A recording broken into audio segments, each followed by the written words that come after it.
Për qarkun e Vlorës nuk ka vetëm turizëm për gjatë fundjavës, por në çdo ditë.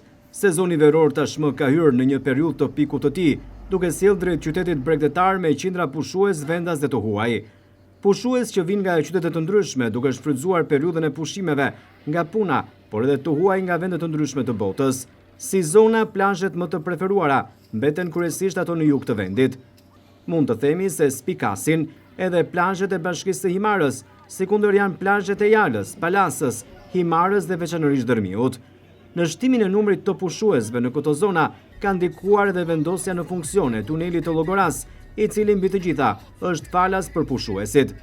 Në këto plazhe të gjithë ata që vizitojnë gjejnë bukuritë natyrore, plazhin e pastër, klimën e mirë, por në fshatra turistik si Dërmiu, krahas zonave atraktive, gjeni dhe ndërthurjen me historinë dhe traditën vendase, ku spikat sigurisht edhe kulinaria vendase.